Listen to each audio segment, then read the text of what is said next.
ये बात है 1973 की, जब एक 11 साल का लड़का अपने स्कूल के दोस्तों के साथ पिकनिक पर कुंडला पोर्ट गया था। और ये पोर्ट गुजरात में स्थित है। जब ये लड़का इस पोर्ट में गया तो उसने ये कहा अपने दोस्तों से कि आगे चलकर वो भी इस पोर्ट से बड़ा पोर्ट बनाएगा। और ये सब सुनकर उसके दोस्त लोग उसका बहुत मजाक उड़ाने लगे। और ठीक 25 साल के बाद उस लड़के ने कांडला पोर्ट से 90 किलोमीटर दूर उस पोर्ट से भी बड़ा पोर्ट बनाया, जिसका नाम रखा गया मुंद्रा पोर्ट। और ये और कोई नहीं, हमारे देश के माने जाने उद्योगपति, बिजनेस टाइकून गौतम अदानी की बात कर रहे हैं। गौतम अदानी जो एक गरीब परिवार से आने के बावजूद वो आज दुनिया के अमीर आदमियों में से एक है। तो चलिए आज उनके बारे में डिटेल में बात करेंगे। A to Z उनके बारे में बात किया जाएगा, कंट्रोवर्सी से लेके पॉलिटिकल कनेक्शन तक, और वो बिजनेस कैसे करते हैं, ये सारी चीजें आपको इस वीडियो में बताया जाएगा। तो इंस्पायर होने के लिए तैयार हो जाएंगे।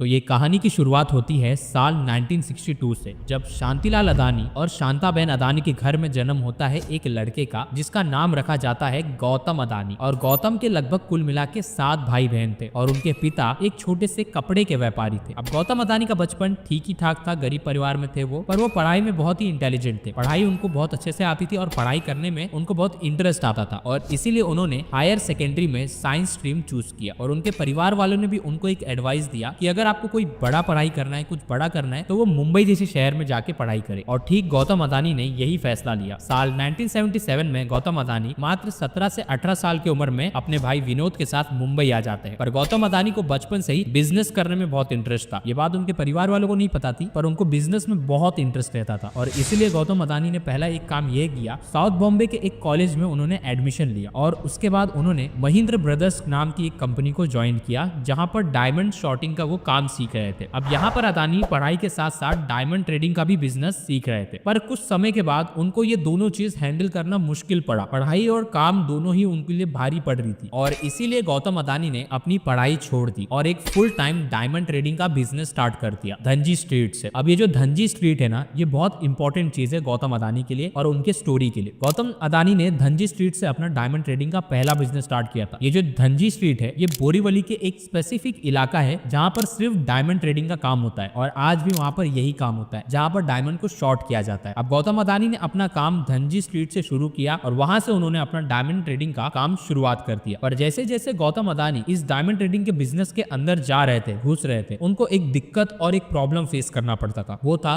हैवी इन्वेस्टमेंट और लो प्रॉफिट का। क्योंकि ये जो बिजनेस था, इसके लिए उनको लोन लेना पड़ता था डायमंड खरीदने के लिए। डायमंड खरीदने के बाद उसको शॉर्ट करना पड़ता था, तराशना पड़ता था। तराशने के बाद फाइनल टचअप देने के बाद उसको सेल करना पड़ता था। जब वो डायमंड सेल होता था, उसके बाद उनको प्रॉफिट मिलता था। और ये जो प्रोसेस था, ये बहुत लॉन्ग था, लगभग उनको 6 से 7 महीने लग जाते थे। और इस वजह से जो वो लोन ले रहते थे, उसका इंटरेस्ट अलग से देना पड़ता था और कभी कभार उनको बहुत ज्यादा लॉस भी हो जाता था। इस वजह से गौतम अदानी को पता चला कि ये बिजनेस में वो कुछ ज्यादा खास नहीं कर पाएंगे। कि डायमंड ट्रेडिंग के बिजनेस में गौतम अदानी ने 2 चीज सीखा, एक था रिस्क मैनेजमेंट और एक था प्रिडिक्शन। ये दोनों ही चीज सीखने के लिए उनको बहुत मेहनत लगी इस डायमंड ट्रेडिंग के बिजनेस में। और कई सारे प्रॉब्लम उनको इस डायमंड ट्रेडिंग के बिजनेस में फेस करने पड़ रहे थे। और इसी वजह से उनका डायमंड ट्रेडिंग के बिजनेस से मूड ऑफ होते जा रहा था। लेकिन ठीक साल 1981 में उनको एक कॉल आता है उनके बड़े भाई मनसुख भाई का, जो एक प्लास्टिक मैन्युफैक्चरिंग कंपनी को खरीद लिए थे। और उनको इस बिजनेस में हेल्प चाहिए थी अपने छोटे भाई गौतम की। और इसीलिए वो अपने भाई को कॉल करते हैं और उनको कहते हैं कि जल्दी से जल्दी गुजरात आओ और मेरी हेल्प करो। और गौतम अदानी भी जानते थे कि अब ये डायमंड ट्रेडिंग का बिजनेस उनके लिए अच्छा नहीं है, तो इसके लिए वो चले जाते हैं गुजरात अपने बड़े भाई के पास। अब इनके भाई ने जो प्लास्टिक मैन्युफैक्चरिंग कंपनी खोली थी, इसका काम क्या था, यहाँ पर पीवीसी का जो छोटे छोटे प्लास्टिक्स आते थे, उनको पिघला के पीवीसी सीड्स बनाई जाती थी। मतलब प्लास्टिक की एक पतली सी रैपर बनाया जाता था। और उस समय इसका हैवी डिमांड था, जैसे महंगे महंगे सामान को पैकेजिंग करने के लिए। पर इनका एक दिक्कत ये था, जितना इनको सप्लाई चाहिए था पीवीसी का, उतना इनको मिलता नहीं था। लगभग इनको हर साल का 20 से 25 टन चाहिए था, तो इंडिया में इनको सप्लायर सिर्फ 2 टन प्रोवाइड कर रहे थे। तो ये सबसे बड़ी प्रॉब्लम थी। और गौतम अदानी ने जब पता लगाया कि ये प्रॉब्लम कैसे सॉल्व किया जाएगा, तो पता चला कि ये सारी चीजें बाहर से मंगानी पड़ेगी, यानी कि बाहर कंट्री से। और इसके लिए उनको इंपोर्ट कराना पड़ेगा। और उस समय इंपोर्ट कराना इतना आसान नहीं था। तो इसीलिए 2 से 3 साल तक उन्होंने कंपनी को उतने ही सप्लाई में चलाया और थोड़ा बहुत प्रॉफिट किया। लेकिन उनको सबसे ज्यादा फायदा तब मिला जब 1985 में राजीव गांधी की सरकार थी, जब उन्होंने इंपोर्ट एंड एक्सपोर्ट की पॉलिसी में कुछ चेंजेस किए थे। और इससे सबसे ज्यादा फायदा हुआ था गौतम अदानी को। अब अदानी को इंपोर्ट और एक्सपोर्ट की पॉलिसी चेंज होने की वजह से बहुत ज्यादा फायदा होने लगा और उन्होंने पीवीसी इंपोर्ट कराना शुरू किया। लेकिन यहाँ पर उन्होंने सिर्फ अपनी कंपनी के लिए पीवीसी इंपोर्ट कराना शुरू नहीं किया, उन्होंने बहुत सारा पीवीसी इंपोर्ट कराया बाकी सारी कंपनियों के लिए और ये खुद एक ट्रेडिंग का बिजनेस स्टार्ट कर दिया। मतलब यहाँ पर उन्होंने अपनी मैन्युफैक्चरिंग कंपनी के लिए काम तो कर दिया, लेकिन साथ में एक नया बिजनेस स्टार्ट किया ट्रेडिंग का, क्योंकि उन्हें पहले से ही पोर्ट्स में इंटरेस्ट थे। तो उन्होंने ट्रेडिंग का बिजनेस स्टार्ट किया जहां पर वो पीवीसी इंपोर्ट करके अपने मैन्युफैक्चरिंग कंपनी में भी देते थे और बाकी सारी कंपनियों में भी देते थे। साल 1988 में गौतम अदानी ने ट्रेडिंग के बिजनेस स्टार्ट किया और अदानी ग्रुप बनाया। अब गौतम अदानी पीवीसी मैन्युफैक्चरिंग से ज्यादा पैसे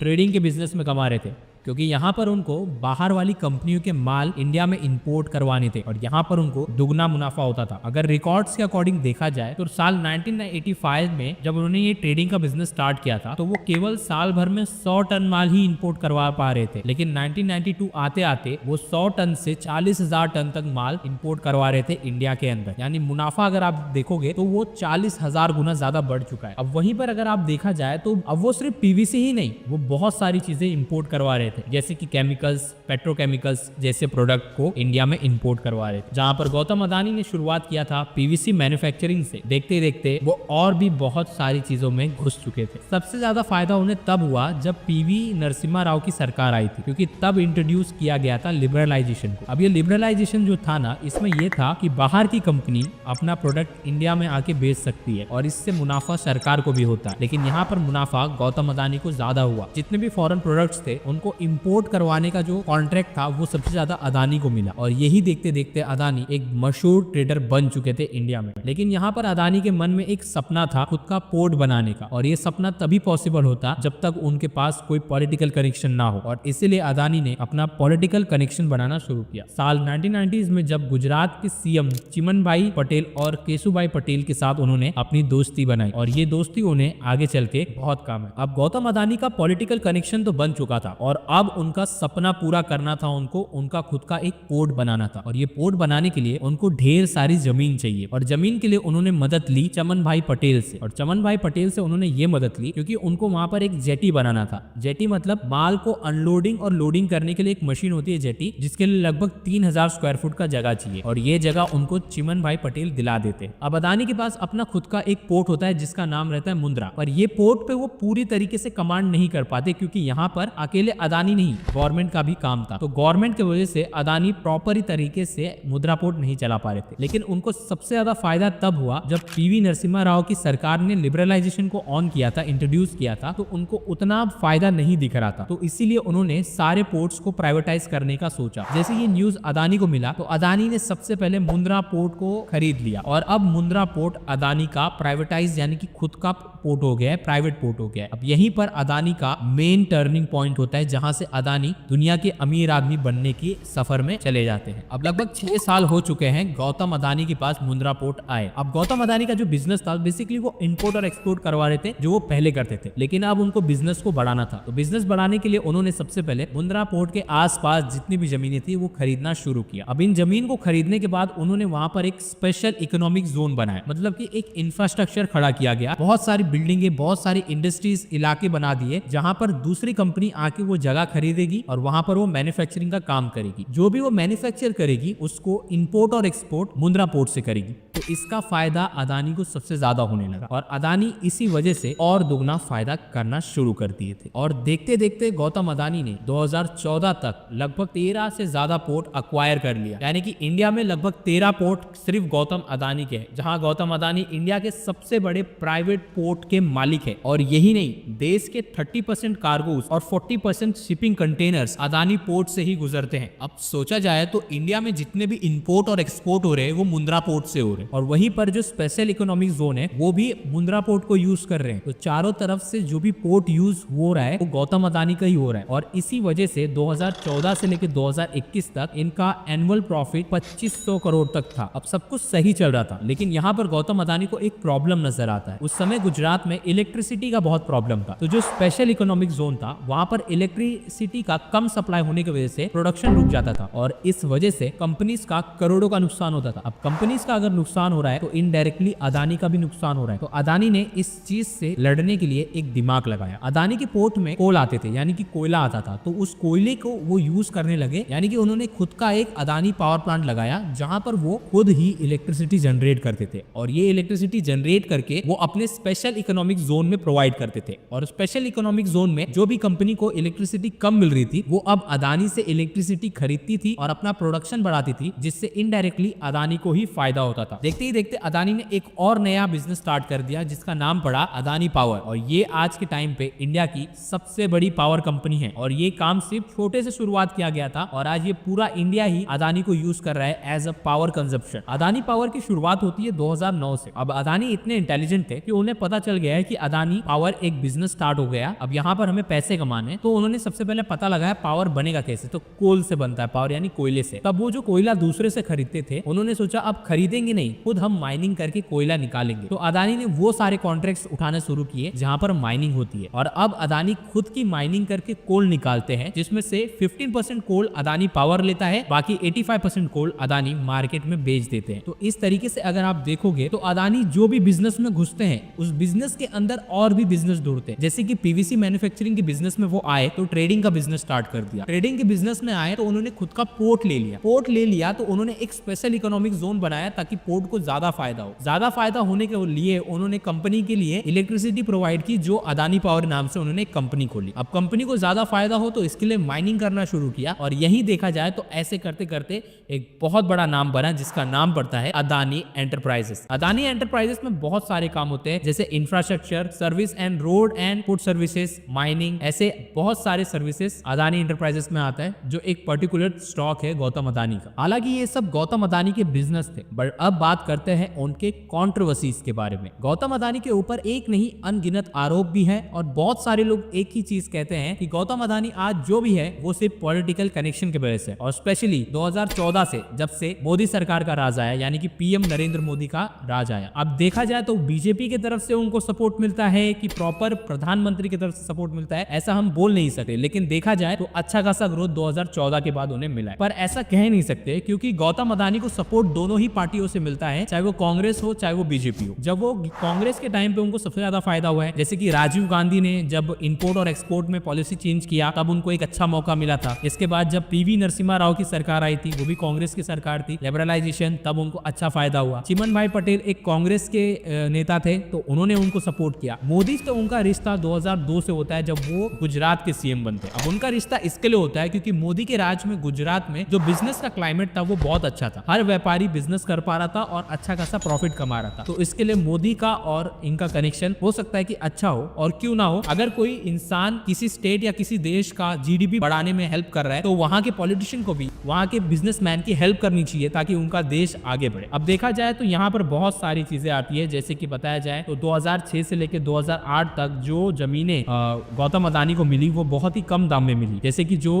आसपास की जमीनें थे मुंद्रा पोर्ट के, वो उन्हें 1 रुपया स्क्वायर फुट से लेकर 32 रुपए स्क्वायर फुट के भाव में मिली, वहीं पर बाकी लोग को वो जमीनें बहुत महंगे दाम में मिल रही थी। और जैसा कि राहुल गांधी ने भी संसद में एक बात कही थी, लोगों ने यह भी पूछा राहुल जी ये जो अदानी जी जो हैं इनकी सफलता कैसे हुई, ये इतने बिजनेसेस में कैसे घुस गए, इतनी सफलता कैसे प्राप्त हुई, और सबसे जरूरी सवाल इनका हिंदुस्तान के प्रधानमंत्री के साथ क्या रिश्ता है और कैसा रिश्ता है। ये देखिए रिश्ता,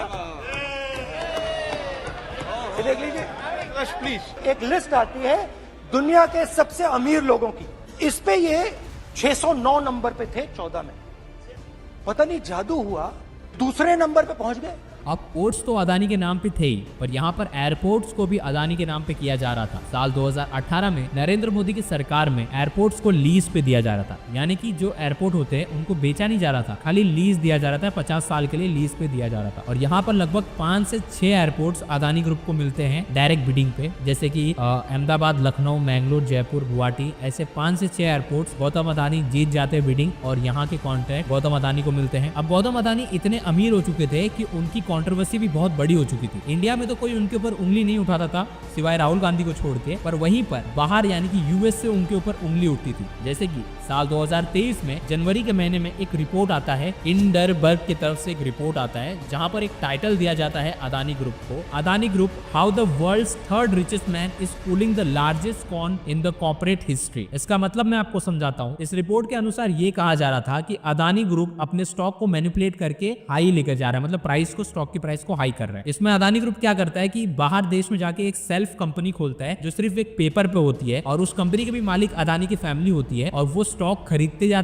जाते और इस तरीके से स्टॉक का प्राइस ऊपर चले जाता है। और ये चीज स्टॉक के मामले में गलत होता है, और इस खबर की वजह से अदानी की वेल्थ लगभग 60% गिर गई थी। यानी कि जो 120 बिलियन डॉलर था, जिस समय पे ये रिपोर्ट आई थी उस समय पे अदानी वर्ल्ड के तीसरे अमीर आदमी थे, और इस रिपोर्ट के आते ही अदानी वर्ल्ड के 30वें अमीर आदमी हो गए। मतलब कि लगभग वो 27 आदमियों के नीचे चले गए, यानी कि 120 बिलियन डॉलर से 48 बिलियन डॉलर पे वो पहुंच गए। पर इसके बावजूद अदानी रुकते नहीं है। अपना पोजीशन बनाने के लिए वो बाहर से इन्वेस्टर लाते हैं और अपने अदानी में इन्वेस्ट करवाते हैं। साथ ही साथ फॉरेन इन्वेस्टर इन्वेस्ट करते हैं तो वापस से उनका पोजीशन बनने लगता है, तो डोमेस्टिक इन्वेस्टर्स भी इसमें इन्वेस्ट करने लगते हैं। और फिर अदानी ने एक बहुत बड़ा खेल खेला जब उन्होंने एसीसी सीमेंट्स को खरीद लिया 10.5 बिलियन डॉलर्स में, और यहीं पर इन्वेस्टर्स के आंखें खुल गए और उन्होंने और भी यहाँ पर इन्वेस्ट करना शुरू की। इसके बावजूद भी अदानी रुकते नहीं है और एक वापस से पोजीशन बनाते हैं अपना, वर्ल्ड के रिचेस्ट आदमी के अंदर आते हैं वापस। लेकिन फिर आता है एक और बेकार दिन, 21 नवंबर 2024 जो अभी हाल ही में गया है। यहाँ पर गौतम अदानी के ऊपर एक इल्जाम लगता है न्यूयॉर्क के एक डिस्ट्रिक्ट कोर्ट से कि गौतम अदानी लगभग 250 बिलियन डॉलर रिश्वत दे रहे हैं इंडियन के गवर्नमेंट ऑफिसर्स को कुछ कॉन्ट्रैक्ट्स के लिए, मतलब पावर कॉन्ट्रैक्ट्स के लिए। अब यहाँ पर गौतम अदानी लगभग 250 बिलियन डॉलर जो है रिश्वत दिए है इंडियन ऑफिसर्स को कॉन्ट्रैक्ट्स लेने के लिए। अब आप लोग ये सोचोगे कि भाई रिश्वत इंडिया में दिया जा रहा है,